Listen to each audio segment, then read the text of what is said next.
So in Spider-Man No Way Home, Sony is planting the flag in the Spider-Man franchise, and it's really good. Hey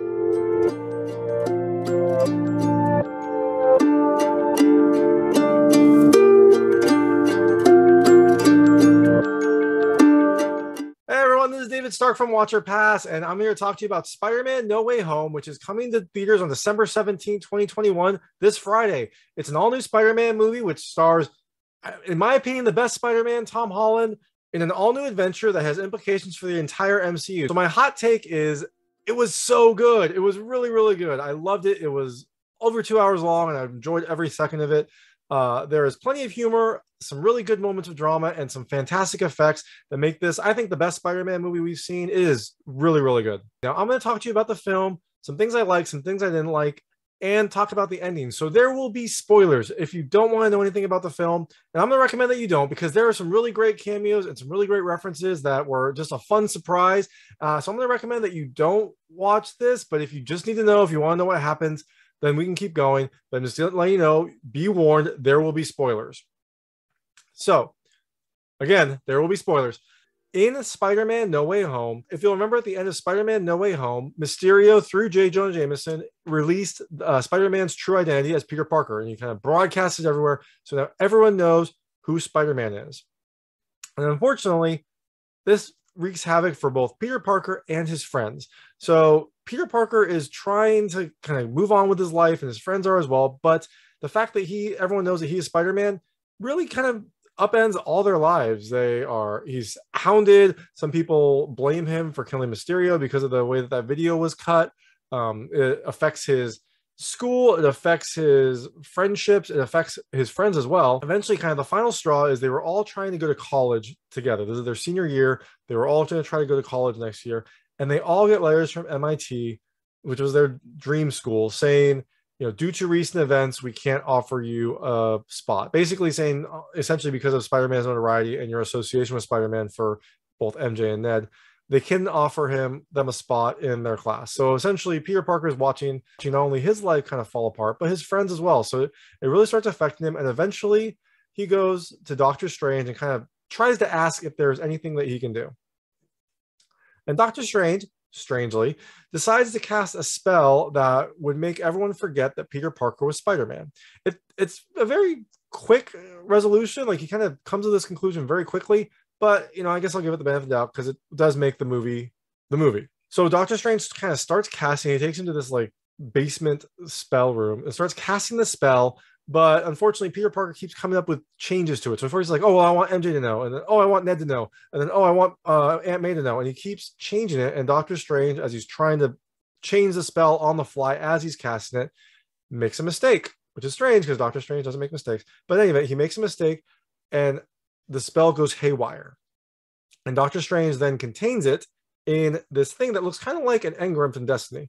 And the spell is contained in there. But before it was contained, we find out some things were able to get through. And essentially, rather than having the spell make everyone forget who Peter Parker was, they made everyone who knows that Peter Parker is Spider-Man come to this universe. And because Doctor Strange was able to stop it, not everyone came, but we do get some cameos from some people that know Peter Parker in the multiverse. So again, this is where the big spoilers are going to happen.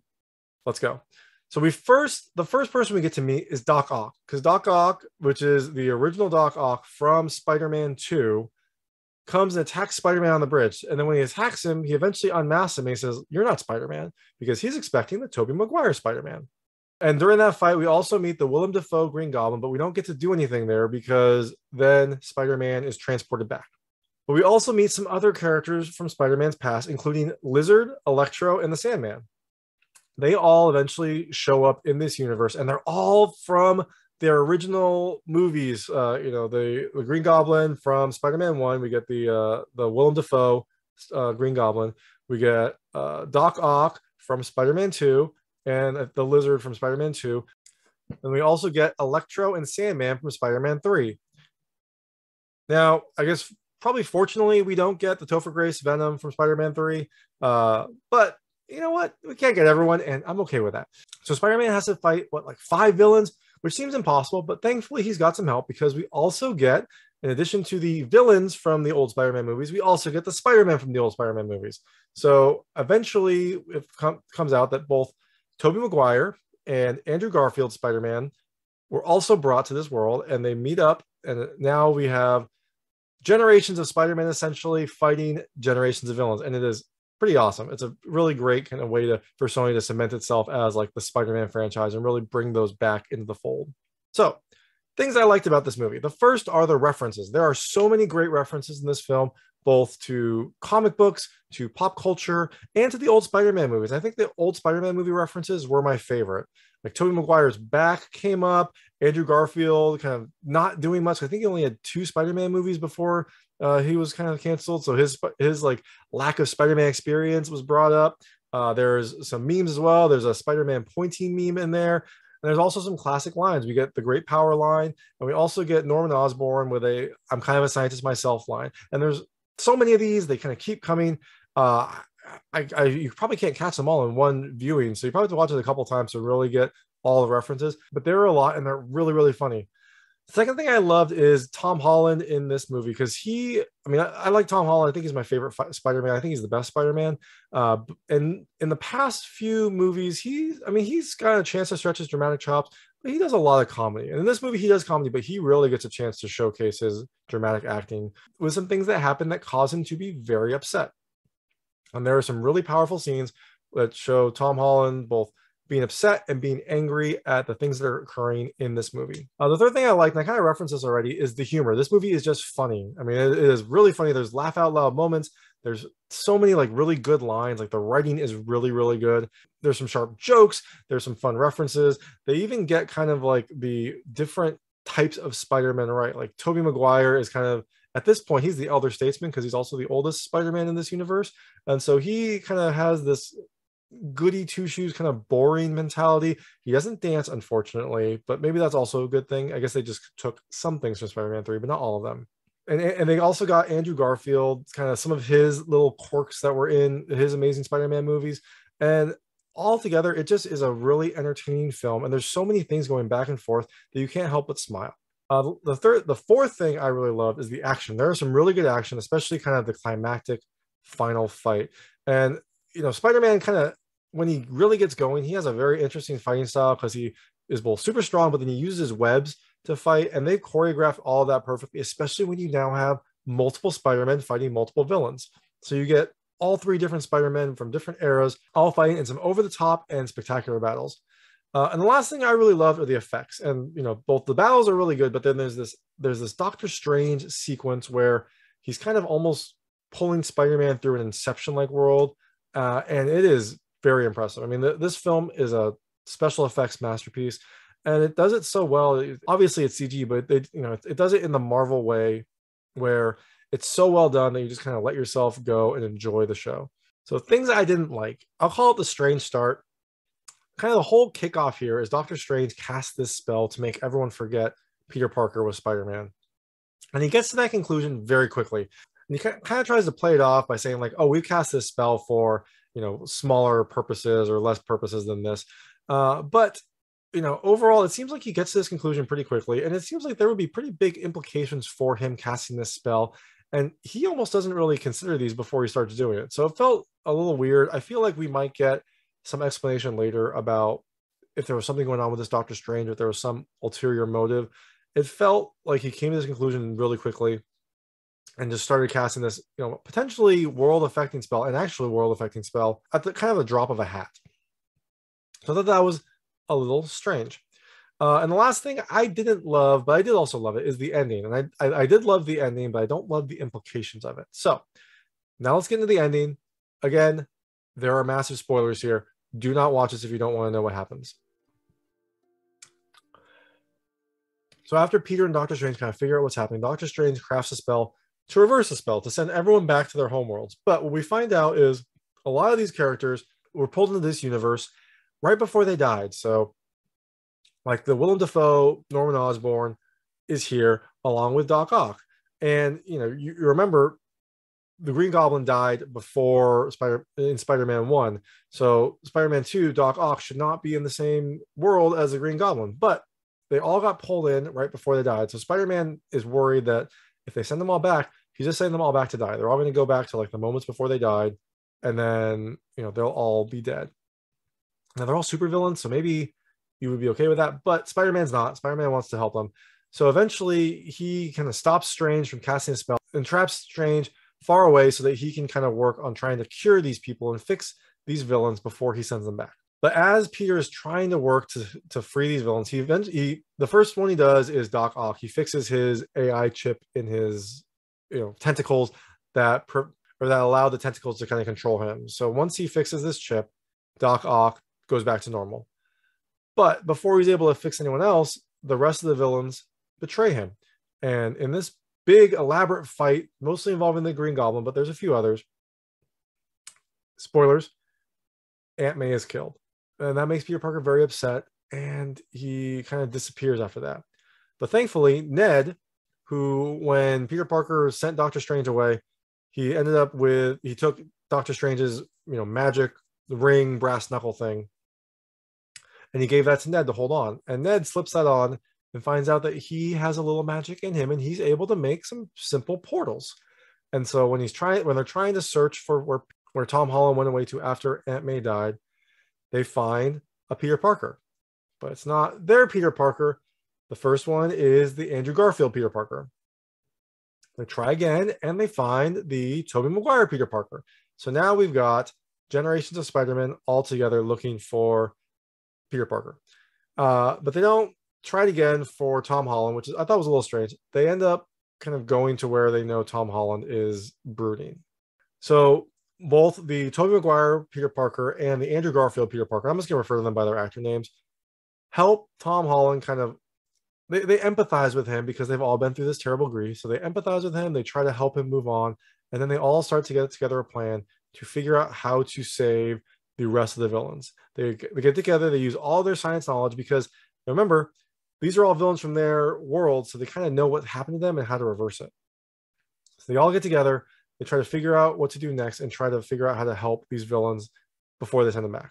So eventually they get the cures for all the different maladies. And remember, these villains you've got Green Goblin, you've got Electro, you've got Lizard, you've got the Sandman, and you've got Doc Ock. And Doc Ock was already fixed, so they only have to do 4 cures. So they lure them to the Statue of Liberty where they're going to have this final showdown, but they've set up the traps in various places so they can quickly get to them, or so they think. But when the villains come, they get a little overwhelmed. We find out that the Spider-Men aren't used to working together, especially the Tobey Maguire and the Andrew Garfield Spider-Man. And so they all kind of try to fight them individually and don't succeed. But eventually they work together and they start focusing on one villain at a time. The first one they focus on is the Sandman. So they first cure the Sandman, then they cure Electro with the help of a Doc Ock who is already cured. He kind of shows up to try to be a villain, but then we realize he's actually good again, and he stops Electro. And then they fix the Lizard. But the Green Goblin is still there and still powerful. And during his fight with Tom Holland, he plants a bomb on the containment device that Doctor Strange was using to hold in the spell. And so that blows up the bomb, breaks the engram, and that spell starts going haywire. So while Tom Holland is fighting Green Goblin, Doctor Strange is trying to prevent the universe from collapsing. Basically, what happened is, when the spell was changed, it didn't make everyone forget who Peter Parker was. It made everyone who knew who Peter Parker was come into this world. And so now they're all kind of bursting at the seams. And you see some references from other Spider-Man movies and Spider-Man properties. So it kind of makes you think that they're going to have a few more, maybe slip in or figure out a way to get them into this world. But Doctor Strange is holding them at bay, but he can't do it forever. So while this is happening, Peter Parker is fighting the Goblin, and he essentially overcome with grief over Aunt May.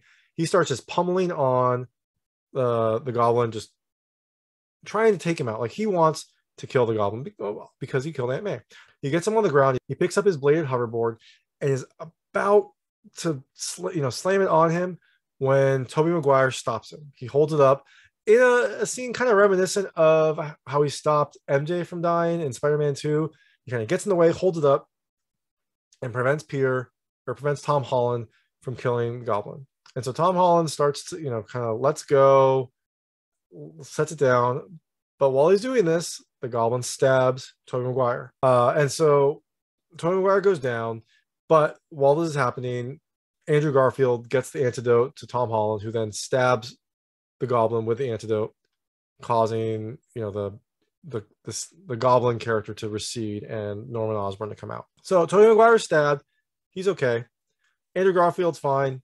Tom Holland is fine. Doctor Strange is trying to prevent the world from collapsing.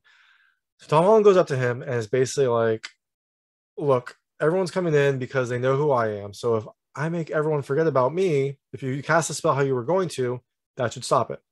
And now, strangely, Doctor Strange kind of talks about the implications of this. He does the spell, but now he actually talks about what could happen if they do this. He doesn't do it before, which I thought was weird. But in any event, he casts a spell after Spider-Man says goodbye to everyone. He says goodbye to the other Spider-Men. He says goodbye to MJ and Ned, telling them he'll, come find them and make them remember, but they're going to forget who he is now. And then Doctor Strange casts a spell and everyone goes back. So now we fast forward to Peter Parker going into MJ's donut coffee shop where they'll know about like everything, everything he wants to tell her, everything he wants to say to her.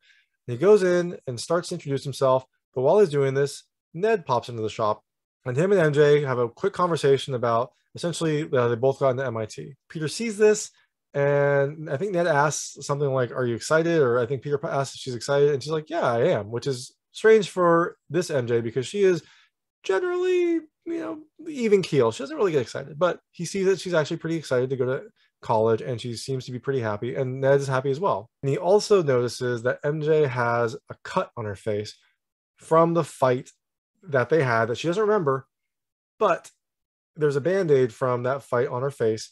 And so Tom Holland sees all this and kind of decides not to tell them who he is. He kind of realizes that they're probably better off without having Spider-Man in their lives. So he thanks MJ for the coffee, leaves, and the next thing we see is him getting his own apartment, kind of striking out on his own with a police scanner and becoming the friendly neighborhood Spider-Man again without anyone knowing who he is. So, and then there's a stinger partway through. You see Tom Hardy as Eddie Brock in a tiki bar, which is where he was at the end of Venom, Let There Be Carnage. And he's talking to a bartender who's played by Danny Rojas from Ted Lasso. And he's kind of trying to piece together this world because remember in Eddie Brock's world, there are a ton of superheroes. In this world, superheroes are everywhere. So he's trying to like piece together all the craziness that's happened. And Venom he's also drinking. So Venom, the Venom symbiote, is getting drunk. So he starts to kind of take over and Eddie looks like something, not terrible, but Venom terrible is going to happen. And he gets pushed back to his world. So everything's fine, right? I was a little sad because I wanted Eddie Brock, I wanted Tom Hardy to be in this world, to have a crossover with Tom Holland. The two Toms would have been a great movie. I guess it won't be, but maybe they'll figure out a way to do it. But what you do see is a little piece of the symbiote stayed behind and is at the bar, which I thought was a little weird because the symbiote should know who Peter Parker is. So it should have been pushed back. I guess, it makes it interesting. Now we can have Venom a Venom in this world. It was a little strange, but I'm excited to see Venom in this Spider-Man universe. And then after all the credits, there is a second stinger, which is just a trailer for a new Doctor Strange movie. I didn't love that because I wanted to see what the Sony universe was going to do. I was hoping maybe there would be a reveal about, I don't know, Miles Morales or maybe something for Spider-Verse 2, but it's not. It's a trailer for Doctor Strange, some new Doctor Strange movie. So like I said, that's the ending. I didn't love it because I kind of see this as a way for Tom Holland to leave at least this Spider-Man franchise. I'm not sure if maybe he is going to stop doing Sony movies and maybe go only do like cameos in Marvel movies, or if he's just going to stop being Spider-Man, or maybe they want to just start a new story with him. But to me, it felt like kind of a Tom Holland exit strategy, which I'm a little worried about because I like Tom Holland. I think he's the best Spider-Man. So I guess we'll see. We'll see what happens next. But that's Spider-Man No Way Home. It is really good. If you like Spider-Man, you're going to love this. If you've seen the previous Spider-Man movies, you're going to really love this because there are so many fantastic references, so many things that you can just so many ways that they play off each other. It's really fun to see all these characters reprise their roles and do it in a way that feels enjoyable and relates to the story and the multiverse concept that they've brought up. So Definitely go see it. It's December 17th, 2021 in theaters. It is really, really good. And thanks so much for watching. If you like this review, please like and subscribe to this channel. It helps me out a lot. Make sure all my new content goes straight to you. And check out my other content. I've got other movie reviews, interviews, unboxing videos, and weekly movie recommendations. Thank you.